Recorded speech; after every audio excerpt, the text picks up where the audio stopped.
في نومتهم، ويحسوا ان ما راحوش هدر، ويحسوا ان الامور اتصلحت ان شاء الله.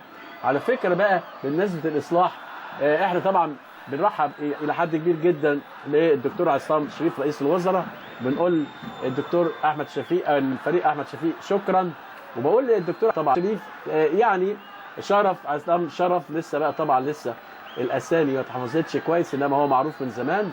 بنقول للدكتور عصام شرف يا ريت كده تروح رايح مسافر من محطه رمسيس وما غيرش معاك حد يعرف ولا حاجه، لو عرفت شباك التذاكر فين هتبقى حاجه كويسه جدا، لو عرفت تخش وتعرف عن انه رصيف هتبقى حاجه احلى، لو شفت حذاء حضرتك بعد لما تخش جوه وتطلع يبقى جميل قوي، لو ركبت من مصر لاسكندريه وتنزل في سيدي جابر هتلاقي حاجه تانية خالص، لو ما خدش بالك وانت بتعدي قطر ابو قير لا مؤاخذه يعني ايه يعني يعمل حاجه وحشه.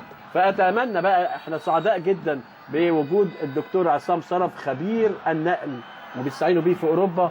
اتمنى بقى ان السكه الحديد تبقى A1 للطرق والطرق والكباري والناس دي كلها ان شاء الله تكون من حظنا تواجد الدكتور عصام شرف غير المهام الاخرى. طلع احمد فتحي ونزل مكانه حسين غنيم. حسين غنيم من اللعيبه اللي اثبتت وجودها في الدقائق اللي لعبها، واعتقد ان احمد فتحي ماشي بخطوات ثابته، وعلى هذا الاساس مستر جوزيه بيجرب البديل والبديل الاخر. هنشوف بقى طارق يحيى هل عمل تغييرات ولا لا، والمباراه بقى مش محتاجه بقى الدخان والكلام ده كله يعني، والا بقى الناس خدت على الدخان بتاع المظاهرات ولا ايه، وخدوا عليه خلاص اهم قاعدين في وسطيه ولا ايه، انما يعني العمليه مش محتاجه ان شاء الله.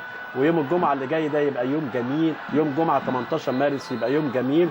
رقم 6 اسلام عادل نزل اهو، طلع ايمن كمال ونزل، وطلع هشام النوبي، نزل حسن كوندي، ونزل كمان اسلام عادل رقم 6.